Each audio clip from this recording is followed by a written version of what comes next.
thank you very much for joining me today. My name is Erin Paskey, and I'm the owner of a tutoring service called Nashville Dyslexia Center. The purpose of this YouTube channel is to inform you about dyslexia. Today, I have a special guest on this episode. I have with me Kelli Hunter. Kelli is one of my personal clients at Nashville Dyslexia Center. I've been working with her son Harrison for a little while now, and I've brought her on today to share one parent's perspective on the journey of dyslexia. Welcome, Kelli. Thank you for joining me today. Thanks, Erin. I'm glad to be here. It's so great to connect in this way, Kelli, and to share your family's story.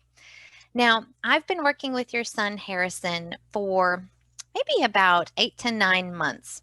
Yeah, He's one of my tutoring students here. Why don't you tell our audience a little bit about Harrison?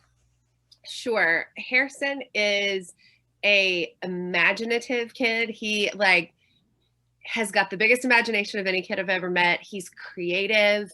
He loves a good story. But as long as I can remember, has struggled in school in some form or fashion. And it's always been really difficult because we have seen he's a smart kid. Like we see such intelligence in him, and it has just never translated to the classroom. hmm I would echo all of those things. He is quite a lot of fun for me to tutor. He has a tremendous vocabulary. And if I can give an example of that, there was one time during tutoring, he said something and then he thought about it and thought, I probably shouldn't have said whatever it was. And he said, I retract that statement. And I just loved it. I thought, what elementary age child uses the word That's, retract? But his vocabulary is just tremendous. that's very Harrison. Barry Harrison, yes. So school, you said, was challenging for Harrison even from the get-go. Looking back, can you see any early signs of what might be dyslexia prior to his school years? Prior to his school years, I don't know. I mean, we were a little slow to catch on, I feel like. But I will say, even going back into preschool, and I don't know if this is dyslexia, but this is just another example of Harrison. I remember his preschool teacher telling me, Harrison is really struggling. He can't get things, he can't do things in the right order. Or if you give him a list of things to do, he can't do them. And she said, the other day, he went to the bathroom and he washed his hands before he pulled up his pants. And in my mind, I thought he washed his hands. Cool. But he was always just struggling to do things in the way that they're expected to be done. And then when he got the age, especially where reading got introduced, I always expected it to take off for him because he loves story so much. And I thought, oh, when this kid learns how to read, he's going to love books. And he would do anything in his power to avoid a book, or to avoid, even if we'd be out somewhere and I'd say hey, can you read these words? I mean, he would do anything in his power to avoid it. So like I say, I'm not really sure about those early signs, but I feel like we saw an avoidance of anything that had words or reading or process from a very early age. The Yale Center for Dyslexia and Creativity describes dyslexia as an unexpected difficulty with reading and spelling, despite a child's intelligence. And I think that happens for a lot of parents where they have a toddler and then a preschool age child who's active and intelligent and inquisitive.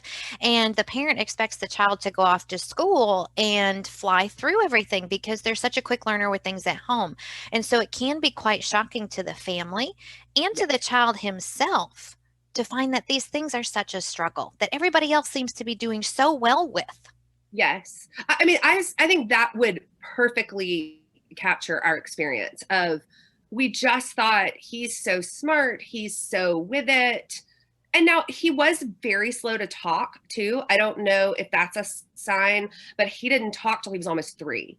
And we would talk to our pediatrician and I was really concerned, and the pediatrician just kept saying, wait, kids develop at different ages. And eventually He did. And I mean, like I say, now he's got a great vocabulary, but he was so quick at home. I just expected that I would send him to school and he would succeed. And that was just not what we found. Hmm.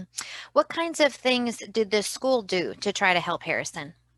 Um, I mean, our school, we had a great elementary school. I mean, I feel like every teacher we had went above and beyond. I mean, his kindergarten teacher on her own tutored him after hours, because I think everyone was seeing the same thing. Everyone was seeing, we just can't explain why it's so difficult for him. Like, he seems like, because also if you spoke it to him verbally, he could respond to you and he understood the material. So it wasn't comprehension. It was reading and writing. And so, I mean, we had wonderful teachers. I mean, both his first and second grade teacher tutored. We hired some tutors out of the school every once in a while. He was in the special education group for reading and writing and math for a while.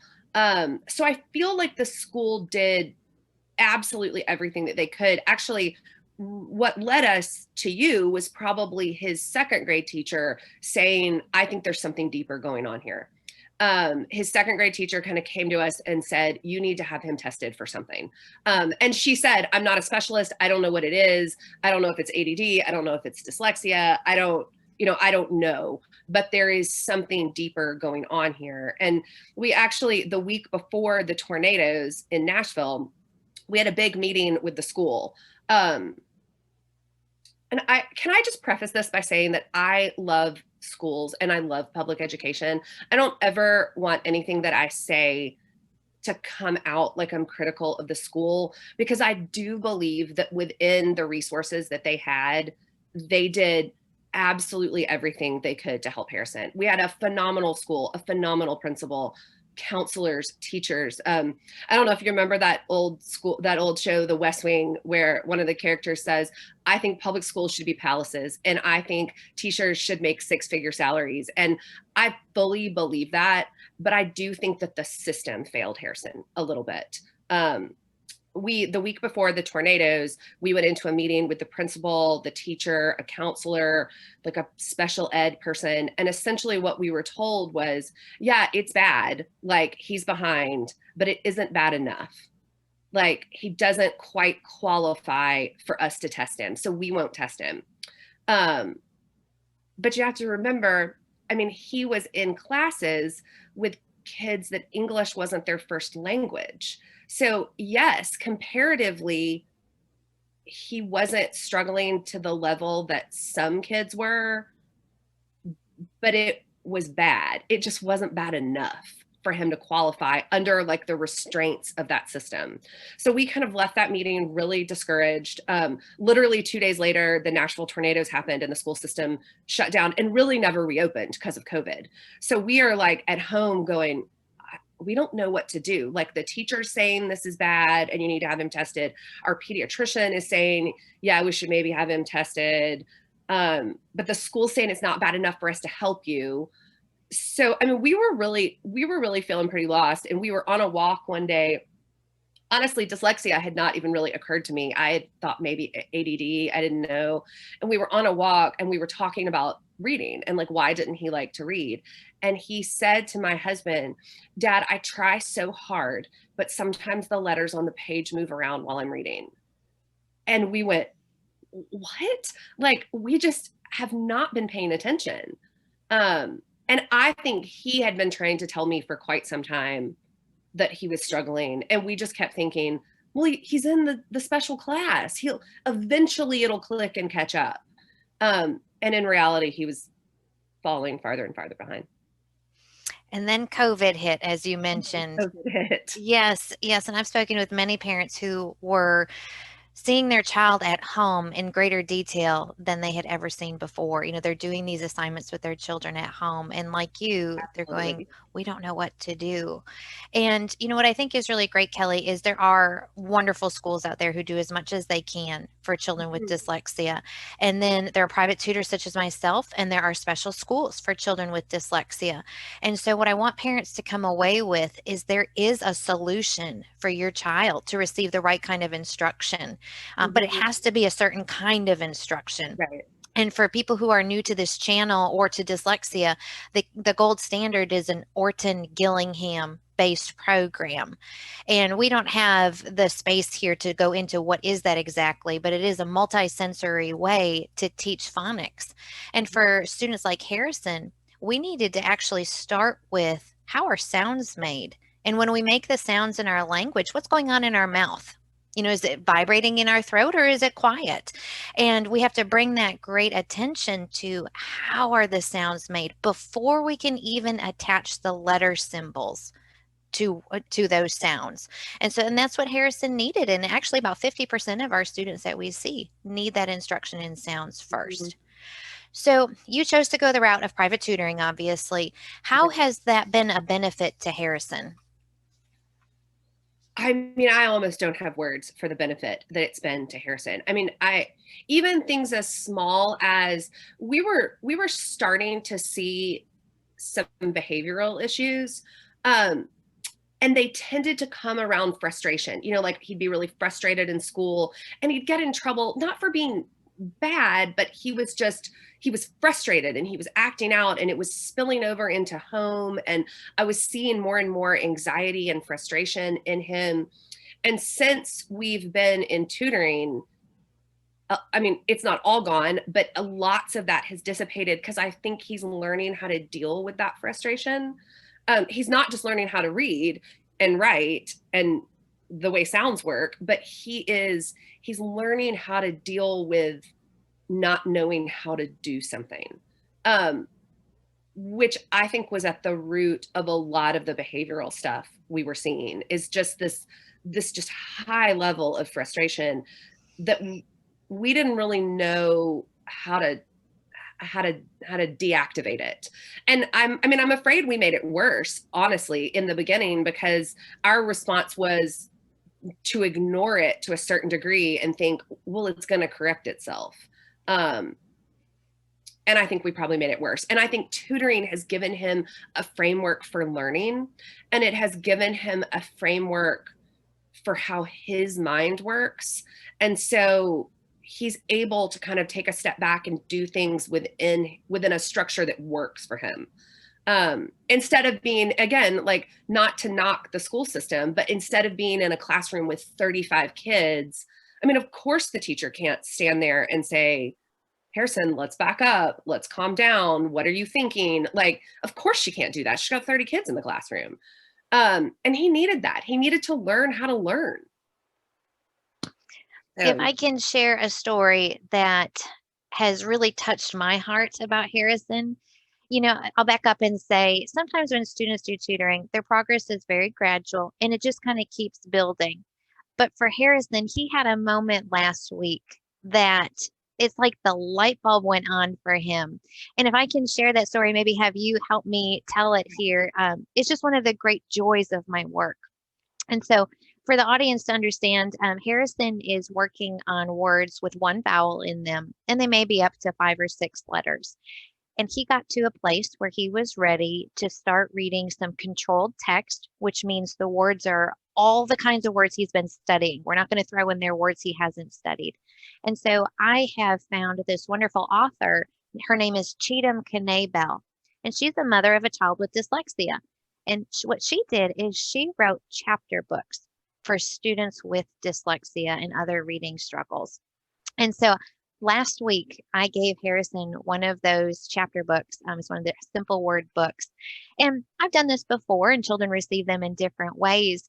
But when Harrison picked up that chapter book, and I told him, I said, these are the kinds of words you've been studying, he put his nose in that book. And Kelly, you tell the rest of the story from there. I mean, it was like a light bulb went off. I mean, I drove home with like just tears streaming down my face because I just never thought we'd get here. But I mean, he carried that book out to the car. We meet at the library, and I was literally having to like direct him so he was not running into people, because he was just so excited. And I let him have his little Amazon Fire pad on the way to tutoring. He can play kind of educational games. It's kind of a reward for working hard in tutoring as he gets it in the car. And it's usually like he gets in the car and he like has his nose in his pad because he doesn't get it that often. But he set the pad on the seat next to him and said, Mom, I'm not going to play that on the way home. I want to read to you from my book. And he talked about the book and read the book the whole way home. And we got home and we have a swing out in our backyard and it was cold outside that day. And he went and put on his winter coat and took the book out to the swing.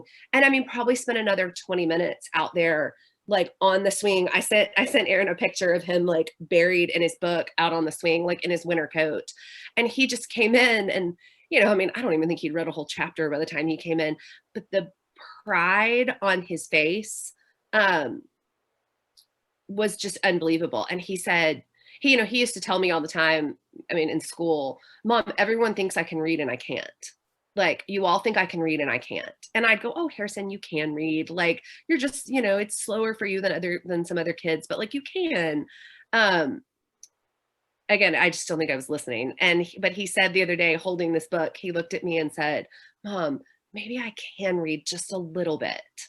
I mean, and that book has gone everywhere with us for the last week. So it's been really special. It really has been special. Early on in tutoring, he had said to me, he said, Miss Aaron, you don't understand. I can't read. And we had some hard moments, but things just came full circle last week. And for him to say, I can. Oh, my word, Kelly, just chills and tears and Yeah. all kinds of celebration. It's really exciting. So, your family decided to homeschool this year. Talk to us a little bit about that decision for your family. We did. That was a tough decision. I remember, I think you asked me early on, like, is homeschooling an option? And I said, absolutely not. Like, no way is it an option. I work full time. I'm the operations officer for a small consulting firm.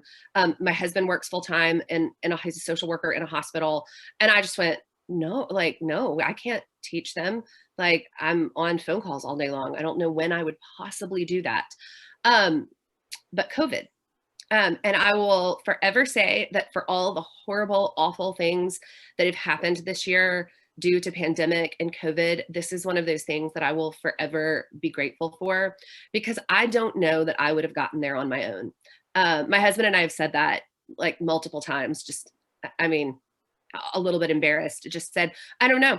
I would like to think that I would have ultimately made the best decision for my specific kid, but I don't know. I don't know if I would have gotten there without pandemic. But, they announced that Nashville was going to be all virtual school for the first bit of the year. And virtual school for us at the end of last year was a train wreck. It was terrible. Harrison just couldn't do it. And honestly, I have a daughter that's in first grade and she struggled too. It just didn't work for us. I think some kids were able to do it. Mine were not. And then the added piece of, I was going to have to sit there at specifically dictated hours with them to do this work. And my job doesn't allow that. I have a great deal of flexibility. I work from home. But I can't say from 9 to 11 every day, I can sit here and be on this computer with this kid. So we made the decision to homeschool, and it was terrifying. And I talked to everyone that I knew that had ever homeschooled. Aaron, you were gracious enough to get on a phone call with us and help us pick curriculum. I mean, those early days were just terrifying. I thought, I don't know how we're going to do this. But we did it. And we picked curriculum, and I'm really lucky. My mom is a retired first and second grade teacher, and she stepped in to help us a little bit when I'm working. And Harrison has just blossomed. He gets to work at his pace. He gets to work one-on-one. He gets to work in ways that make sense for him. If there's something he's excited about, we explore it. He loves science. And I mean, anyone that knows me probably thinks it's incredibly comical that I'm teaching him science. I mean, I was a psychology major. Um, but we've loved it. It's just, and it's allowed him to be successful in school for the first time.